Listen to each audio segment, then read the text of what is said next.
નમસ્કાર મિત્રો, જો તમારા લગ્ન ન થતા હોય તેમજ તમારા માટે માગું ન આવતું હોય, જો તમારી ઉંમર વધી ગઈ હોય અથવા તો તમારા માટે માગા આવે છે છતાં પણ વાત આગળ ચાલતી ન હોય, તેમજ જો તમારા લગ્ન બંધાઈ ગયા હોય અથવા તો તમારી ઉપર કોઈની નજર લાગી ગઈ હોય, તો મિત્રો જો તમે આ એક આંબાના પાનનો ઉપાય વસંત પંચમીના દિવસે જો કરી લેશો તેમજ એના પછીના કોઈ પણ દિવસે કરી લેશો તો મિત્રો અવશ્ય તમારા લગ્ન થઈ જશે।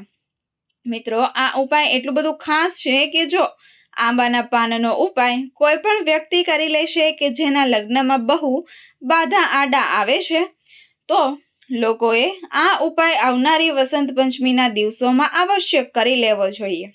કારણ કે મિત્રો આ વસંત પંચમી છે એવો દિવસ છે કે એ દિવસે જો તમે આંબાના પાનનો એક ઉપાય કરી લેશો તો મિત્રો અવશ્ય તમારા લગ્ન થઈ જશે। તેમજ મિત્રો આ વસંત પંચમી જ નહીં પણ આના પછીના દિવસોમાં આવનારી વસંત પંચમી છે એના વચ્ચેના દિવસોમાં કોઈ પણ દિવસે તમે આ આવવાનો ઉપાય કરી શકો છો કે જેને કરવાથી તમારા લગ્નના યોગ બની શકે છે। જો તમારા લગ્નમાં અડચણ આવતી હશે તેમજ તમારા માટે કોઈ સારું એવું માગું નહીં આવતું હોય તો મિત્રો તમારે આ આંબાના પાનનો એક ઉપાય અવશ્ય કરી લેવો જોઈએ। તો મિત્રો વિડીયોમાં આગળ વધતા પહેલા જો તમે ઈચ્છતા હોવ કે માતાજીની કૃપા તમારી પર સદા બની રહે તો આ વિડીયોને લાઈક કરી અને કમેન્ટ બોક્સમાં જોઈ લક્ષ્મી માતા જરૂરથી લખી દેજો। મિત્રો આંબાના પાનનો એક નાનો એવો ઉપાય છે જે એવું વસંત પંચમીના દિવસે અથવા તો એના પછીના કોઈ પણ દિવસે તમે કરી લેશો તો મિત્રો આ ઉપાય તમારા દીકરા કે દીકરીના લગ્ન થવાના યોગ બનશે। મિત્રો આ ઉપાય એ છે કે જે છોકરો કે છોકરી પોતે કરવા માંગે છે તો તે પોતે પણ કરી શકે છે અને જો તે પોતે ઉપાય કરી નથી શકતા તો તેના માતા પિતા પણ પોતાના દીકરા કે દીકરીના જલ્દી લગ્ન કરવા માટે આ ઉપાય આરામથી કરી શકે છે। તો મિત્રો આપણા હિન્દુ ધર્મશાસ્ત્રમાં લગ્ન છે એ બહુ મંગલકારી વિધિ માનવામાં આવે છે પણ જો તે સમય અનુસાર થઈ જાય છે તો તે બહુ શુભ રહે છે। પણ જો તેની ઉંમર વધતી જતી હોય અથવા તો લગ્નમાં કોઈ બાધા આડે આવે છે તો આ વસ્તુ આપણને બહુ ચિંતામાં લાવી દેતી હોય છે। આથી મિત્રો જો આવી બધી પરિસ્થિતિમાંથી તમે ઝઝૂમી રહ્યા છો તો તમે આ વિડીયોને અને આ ઉપાય પર જણાવ્યા છે તે ઉપાય તમારે અવશ્ય કરી લેવો જોઈએ। મિત્રો આ ઉપાય છે એ આંબાના એક પાનનો એવો મહાન ઉપાય છે કે જેને આપણા જ્યોતિષશાસ્ત્રમાં તેમજ વાસ્તુશાસ્ત્રમાં પણ જણાવવામાં આવ્યો છે કે જેને કરીને તમે અવશ્ય તમારા જીવનમાં જે પણ લગ્નની બાધા આડે આવે છે એનાથી તમે અવશ્ય છુટકારો મેળવી શકો છો। આ ઉપાયને કરવા માત્રથી જ તમે તમારા મનપસંદ જીવન સાથીની પસંદગી કરો છો। મિત્રો ઘણા એવા છોકરા કે છોકરી હોય છે કે જેની જન્મકુંડળીમાં અમુક એવા દોષ હોય છે કે જેના લીધે તેના લગ્નમાં બાધા આડે આવતી હોય છે। તેમજ મિત્રો તે લોકો છે એ ઘણા બધા છોકરા અથવા તો છોકરીઓને જુએ છે પણ તેને કોઈ પણ પસંદ આવતું નથી અથવા તો પસંદ આવે છે પણ સામેવાળા તરફથી હા નથી આવતી। આવા બધા સમયમાંથી તેને પસાર થવું પડતું હોય છે। અથવા તો અમુક એવા પણ છોકરા છોકરીઓ હોય છે કે જેની ઉંમર પણ વધી રહી હોય છે અને તે સારી એવી નોકરી પણ કરી રહ્યા હોય છે પણ તેમ છતાં તેના લગ્ન માટે કોઈ સારો એવો પ્રસ્તાવ આવી શકતો નથી। તો મિત્રો તમે પણ જો આવી સ્થિતિમાંથી પસાર થઈ રહ્યા હો તો મિત્રો વસંત પંચમીનો દિવસ છે એ તમારા માટે બહુ ખૂબ જ શુભ સાબિત થવાનો છે। વસંત પંચમી જ નહીં પણ મિત્રો આના પછીના દિવસોમાં પણ તમે કોઈ પણ દિવસે આ ઉપાય કરી લેશો તો મિત્રો અવશ્ય તમારા લગ્ન માટેની મનોકામના છે એ પૂર્ણ થઈ જશે। જો એક સારો એવો એક જીવનસાથી મેળવવા માંગતા હો કે જો તમને આખી જિંદગી સાચવી શકે તેમજ તમારું ઘર સંભાળી લે તો મિત્રો તમારે આ અવશ્ય કરી લેવું જોઈએ। મિત્રો ઘણીવાર એવું થતું હોય છે કે છોકરા છોકરીની વાત પાકી જ થઈ ગઈ હોય પણ અંતમાં આવીને વાત આખી બગડી જતી હોય છે। ક્યારેક છોકરાવાળા તરફથી ના આવતી હોય છે તો ક્યારેક છોકરીવાળા તરફથી ના આવી જતી હોય છે અને ક્યારેક એવું પણ બને છે કે અમુક એવા પણ માગા આવે છે કે જે આપણા લાયક નથી હોતા અથવા તો તેની ઉંમર બહુ વધી ગઈ હોય છે। તો આવી બધી વસ્તુઓ બનતી હોય છે અને આમને આમ જ છોકરી કે છોકરાની ઉંમર વધતી જતી હોય છે. તો મિત્રો આ વસ્તુ છે એ ચિંતાનો વિષય બની જાય છે. તો પ્રિય દર્શકો, જો તમારી સાથે પણ આવું થઈ રહ્યું હોય, એટલે કે જે મિત્રો તમે પણ તમારા છોકરા અથવા તો છોકરીની સગાઈની ચિંતામાં રહેતા હો, તો મિત્રો તમે આ એક આંબાના પાનનો ઉપાય જરૂરથી કરી લેજો, જેથી કરીને 100% તમારા છોકરા અથવા તો છોકરીના લગ્નના યોગ બની શકે છે. મિત્રો આ ઉપાય વિશે આગળ વધતા પહેલા જો તમે હજુ સુધી આ વિડીયો લાઈક ન કર્યો હોય તો મિત્રો આ વિડીયોને એક લાઈક કરી ચેનલને જરૂરથી સબસ્ક્રાઇબ કરી દેજો, અને જો અમારી ચેનલ પર નવા હોય તો ચેનલને સબસ્ક્રાઇબ પણ કરી દેજો, જેથી કરીને આવા જ વસ્તુ શસ્ત્રને લગતા તેમજ લગ્ન સંબંધિત વિડીયો અમે દરરોજ લાવતા રહીએ. તો મિત્રો હવે આપણે આજના આ ઉપાય વિશે આગળ વધીએ. મિત્રો આ ઉપાય છે તમારી આવનારી વસંત પંચમીના દિવસે અથવા તો એના પછીના કોઈ પણ દિવસો દરમિયાન આ ઉપાય કરવાનો છે. મિત્રો આ દિવસ દરમિયાન તમારે આ ઉપાય કરવાનો છે. મિત્રો આ દિવસ એવો શુભ છે કે જો તમે આ ઉપાય કરી લેશો તો મિત્રો અવશ્ય તમે આનું ફળ પ્રાપ્ત થશે. પણ મિત્રો જો તમે વસંત પંચમીના દિવસે આ ઉપાય ન કરી શકો તો એના પછીના કોઈ પણ દિવસે પણ મિત્રો તમે આ ઉપાય આરામથી કરી શકો છો, અને તમારા દીકરા કે દીકરીના લગ્નના યોગ પણ બનાવી શકો છો. તો મિત્રો તમને આ ઉપાય છે એ સવારથી સાંજ સુધીમાં આ ઉપાય તમે કરી શકો છો. પણ મિત્રો એક વસ્તુનું ખાસ ધ્યાન રાખવાનું છે કે સૂર્ય આથમે એ પહેલા તમારે આ ઉપાય કરી લેવાનો છે. તો મિત્રો આ ઉપાય કરવા માટે તમારી પાસે એક આંબાનું પાન હોવું જોઈએ. મિત્રો હવે આંબાના પાનનું છે એ એકદમ સાફ હોવું જોઈએ. જો આ પાન તૂટેલું હશે તો તમને આ ઉપાયનું ફળ નહીં મળે. આથી ચોખ્ખું અને આઘું આંબાનું પાન લેવાનું છે, અને તેમાં તેને તમારે ગંગાજળથી સાફ કરી લેવાનું છે. અને પછી મિત્રો તમારે એ આંબાના પાન ઉપર 2 સાથિયા દોરવાના છે, એટલે કે 2 સ્વસ્તિકના નિશાન બનાવવાના છે. મિત્રો આ 2 સાથિયા છે તમારે એક સાથે કંકોત્રીમાં બનાવવાનો છે, અને એક સાથે હળદરથી બનાવવાનું છે. એટલે કે તમારે એક નાની વાટકીમાં કંકુ પણ લઈ લેવાનું છે, અને એક બીજી વાટકીમાં 1 ચપટી હળદર પણ લઈ લેવાની છે, અને તેમાં થોડુંક પાણી નાખી હલાવીને પછી મિત્રો તમારે આ આંબાના પાન ઉપર એક હળદરથી અને એક કંકુથી તમારે સાથીઓ બનાવવાના છે. મિત્રો આ સાથીઓ છે જો તમારી પાસે મોરપીંછ હોય તો તમે એનાથી પણ બનાવી શકો છો, અથવા તો તમે મોરપીંછ ઉપસ્થિત ન હોય તો મિત્રો તમે તમારા હાથની અનામિકા આંગળીથી પણ આ સાથીઓ તમે આંબાના પાન ઉપર બનાવી શકો છો. મિત્રો હવે તમારે 1 ચપટી ચોખા લેવાના છે, અને મિત્રો તમારે આ 1 ચપટી ચોખા હળદરવાળી વાટકીમાં નાખી દેવાના છે, અને 1 જ ચપટી ચોખા કંકુવાળી વાટકીમાં નાખી દેવાના છે. તો મિત્રો હવે સીધી વાત એ છે કે જો તમે હળદરવાળી વાટકીમાં 1 ચપટી જે ચોખા નાખેલા છે એ પીળા થઈ જશે, અને કંકુવાળી વાટકીમાં 1 ચપટી જે ચોખા નાખેલા છે એ લાલ થઈ જશે. તો મિત્રો આ જે લાલ ચોખા કે જે કંકોડામાં છે એને લઈને તમારે આંબાના પાનમાં તમે જે હળદરવાળો સાથીઓ દોરેલો છે એની ઉપર તમારે મૂકવાના છે, અને જે કંકુવાળો સાથીઓ છે એની ઉપર મિત્રો તમારે પીળા ચોખા મૂકવાના છે. એટલે કે મિત્રો લાલ સાથિયા ઉપર પીળા ચોખા અને પીળા સાથિયા ઉપર લાલ ચોખા તમારે મૂકી દેવાના છે. મિત્રો હવે તમારે આ તાંબાના પાનને પોતાના જમણા હાથની હથેળીમાં મૂકવાના છે, અને આના પછી મિત્રો તમારે એક મંત્રનો જાપ કરવાનો છે. તો મિત્રો આ મંત્ર આ પ્રમાણે છે: ઓમ કામદેવાય નમઃ.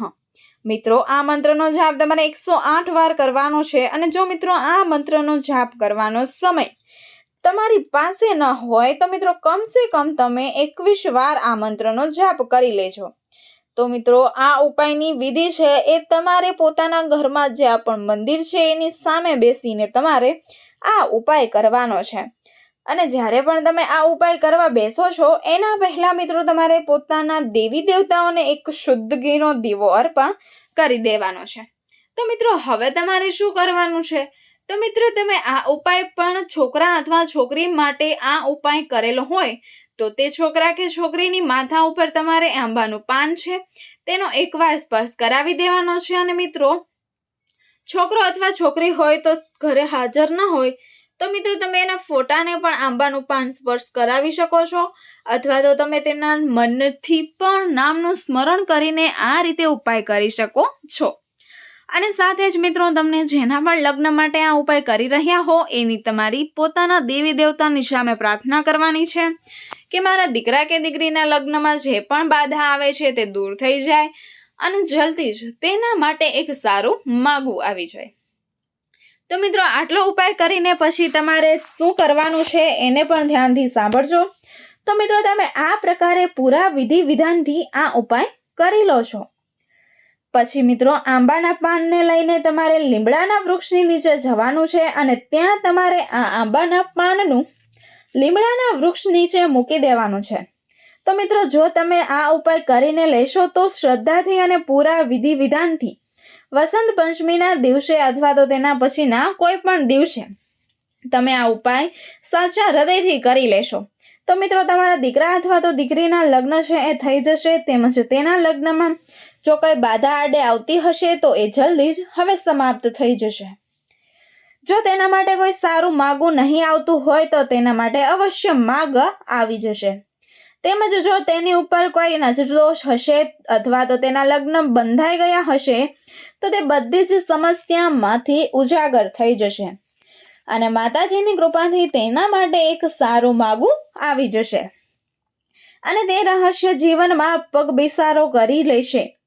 મિત્રો આપણે લગ્ન માટેનો આ મહાન ઉપાય જોયો, તો તમે આ ઉપરનો ઉપાય ન કરી શકો તો તમે આ બીજો ઉપાય પણ કરી શકો છો. એ પણ બહુ મહત્વનો છે મિત્રો. તમે આ બેમાંથી કોઈ પણ એક ઉપાય કરી શકો છો. તમે જે કોઈ પણ ઉપાય કરશો એનું તમને અવશ્ય ફળ મળશે. તો બધા જ માતા પિતાનું એવું એક સપનું હોય છે કે તેના દીકરા અથવા તો દીકરીના લગ્ન જલ્દી થઈ જાય, તેમજ તેના બાળકોની જે પણ જવાબદારી છે એ માથે છે જલ્દી જ પૂરી થઈ જાય અને તેના જીવનમાં સુખ શાંતિ રહે. તો મિત્રો આ એક સપનું હતું કે જે બધા જ માતા પિતાની આંખોમાં આ સપનું હોય છે. પણ મિત્રો ક્યારેક બાળકોને જન્મકુંડળીમાં વિવાહ દોષ હોઈ શકે છે કે જે તેના લગ્નમાં બાધારૂપ હોઈ શકે છે, અથવા તો કોઈ એવો પણ આજુબાજુનો દોષ છે એ સંબંધને વારે વારે કાપી જતો હોય છે. અર્થાત મિત્રો જો એ દીકરા કે દીકરી માટે માગવું આવતું હોય છે એટલે કે કોઈ સારો પ્રસ્તાવ લગ્ન માટે આવતો હોય તો આવી શકતો નથી, અથવા તો તે વાત જ્યાં ત્યાં અટકી જતી હોય છે. તો બધા જ માતા પિતા અમુક એવા ઉપાય શોધતા હોય છે કે જે કરવાથી તેના દીકરા કે દીકરીના લગ્ન માટેના યોગ બનાવી શકે છે. તો મિત્રો આ બીજો એવો ઉપાય છે કે જેના પ્રભાવથી અવશ્ય તમારા છોકરા છોકરીને મનપસંદ જીવન સાથી મળી જશે. તો મિત્રો આ ઉપાય કરવા માટે તમારે વધારે બીજી કોઈ મહત્વની વસ્તુની જરૂર નહીં પડે. આ ઉપાય કરવા માટે માત્ર તમે જે પણ રસોડામાં સામગ્રીનો ઉપયોગ કરો છો એનાથી જ તમારે આ ઉપાય કરવાનો છે. મિત્રો આ ઉપાય કરવા માટે તમારે 1 ચમચી સરસવની જરૂર પડશે. મિત્રો આપણા પુરાણો તેમજ શાસ્ત્રોમાં પણ આ વસ્તુના ઘણા બધા એવા મહાન ઉપાયો પણ જણાવવામાં આવ્યા છે કે જે બહુ કારગર સાબિત થયા છે અને એ ઉપાયને બધા જ લોકોએ કરેલા પણ છે. તો મિત્રો આ એક એવો ઉપાય છે કે જે તમારે અવશ્ય કરવો જોઈએ. તો મિત્રો જે પણ દીકરા કે દીકરીના લગ્ન નથી થતા તો તે લોકોએ દર રવિવારે શિવ ભગવાનની પૂજા અર્ચના કરવાની છે અને જ્યારે પણ તે પૂજા અર્ચના કરે ત્યારે તેણે આ એક તાંબાના લોટામાં જળ ભરીને તેમાં 1 ચપટી સરસવ નાખીને શિવલિંગ ઉપર અર્પણ કરવાની છે. આથી જો તમે આ ઉપાય દર રવિવારે કરશો તો મિત્રો તમારા છોકરા કે છોકરીની જન્મકુંડળીમાં જે પણ ગ્રહદોષ હશે તે ધીરે ધીરે સમાપ્ત થતી જાય છે અને તેના લગ્ન માટેના યોગ જલ્દી જ બનવા લાગે છે.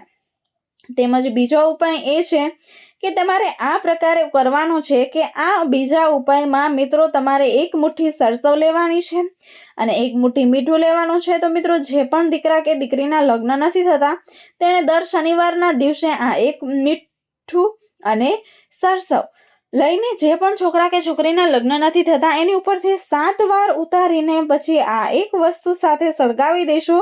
તો મિત્રો આ એક એવો ઉપાય છે કે જે જલ્દી જ તેની અસરો બતાવે છે.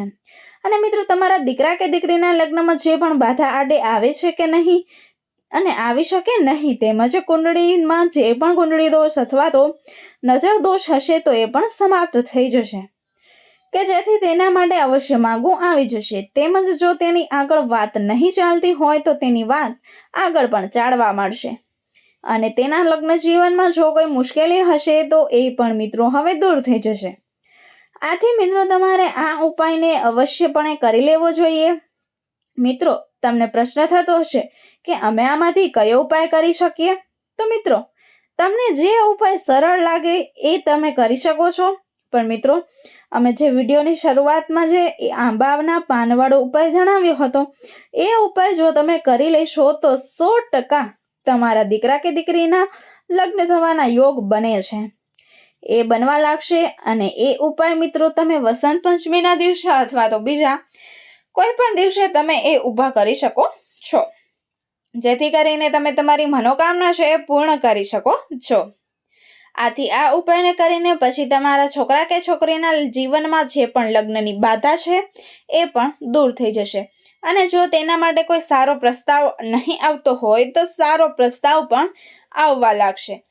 આથી મિત્રો તમારે પૂરી શ્રદ્ધા સાથે અમે તમને જે રીતે ઉપાય જણાવ્યો છે એ રીતે તમારે આ ઉપાયને અવશ્ય કરી લેવો જોઈએ, કે જેથી કરીને તમારા છોકરા કે છોકરી છે લગ્ન જીવનમાં પગ પેસારો કરી શકે. તેમજ મિત્રો ગુરુવારે ભગવાન વિષ્ણુની પૂજા કરશો. વાસ્તુશાસ્ત્રમાં ગુરુવારે વિષ્ણુ ભગવાનનો દિવસ માનવામાં પણ આવે છે. આ દિવસે ભગવાન વિષ્ણુની પૂજા કરશો અને 2 લોટના ગોળિયા બનાવજો, તેના પર હળદર લગાવી અને ગાયને ખવડાવશો.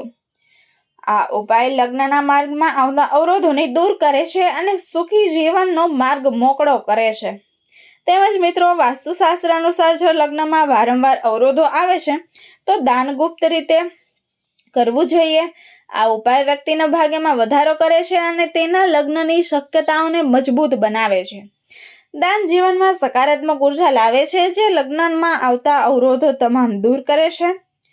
તો મિત્રો જો આ માહિતી તમને ગમી હોય તો વિડીયોને લાઈક કરી અમારી આ યુટ્યુબ ચેનલને સબસ્ક્રાઇબ જરૂરથી કરી દેશો.